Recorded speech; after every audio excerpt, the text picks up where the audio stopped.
Assalamualaikum warahmatullahi wabarakatuh. Perkenalkan, nama gua Rudi Harto. Kali ini gua akan ngebahas tentang perbedaan wan prestasi dan dengan penipuan.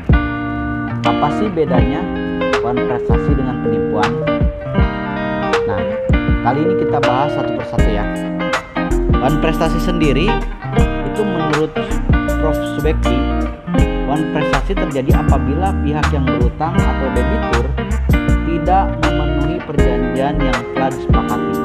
Artinya, wan prestasi itu harus ada kesepakatan terlebih dahulu, yaitu lebih jelasnya tertuang secara tertulis. Wan prestasi tertuang secara tertulis maupun tidak tertulis juga bisa.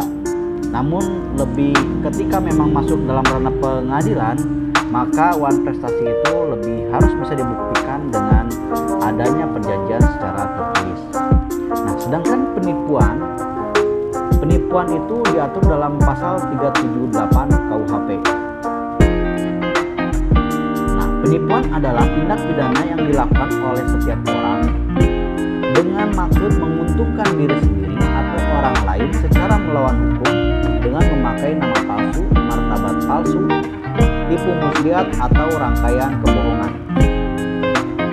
Nah, itulah salah satu tindak pidana penipuan. Jadi kita bisa membedakan apa itu wan prestasi, apa itu penipuan. Jadi ketika wan prestasi itu kita bawa ranahnya kepada pengadilan tindak perdata ya.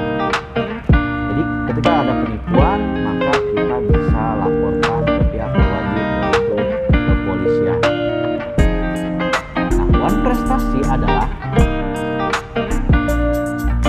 dapat terjadi karena ada 4 hal ya. 1. Tidak memenuhi prestasi dari perjanjian yang telah disepakati. Harus adanya perjanjian. 2. Memenuhi prestasi dari perjanjian namun tidak sebagaimana mestinya atau keliru ya. 3. Memenuhi prestasi dari perjanjian namun terlambat. Dan 4. Melakukan hal yang dilarang di dalam perjanjian.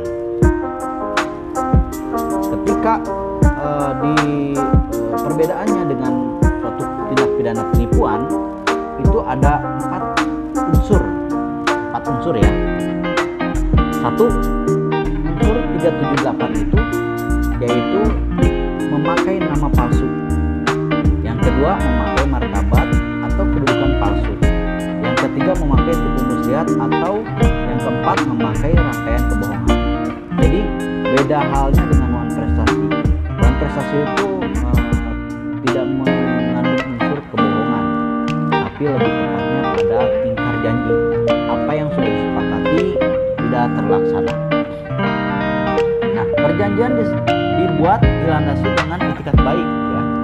Tetapi karena adanya situasi tertentu, yaitu kesalahan debitur atau force majeure, keadaan memaksa yang mengakibatkan debitur wan prestasi.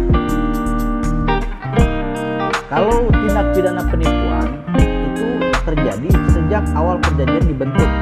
Salah satu pihak membuat kesepakatan dengan itikat buruk untuk menguntungkan diri sendiri atau orang lain. Nah, itu perbedaannya antara wan prestasi dengan mulanya awalnya tindak pidana terjadi dan wan prestasi itu terjadi.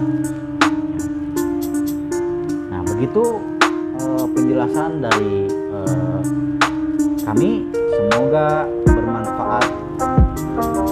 Wassalamualaikum warahmatullahi wabarakatuh.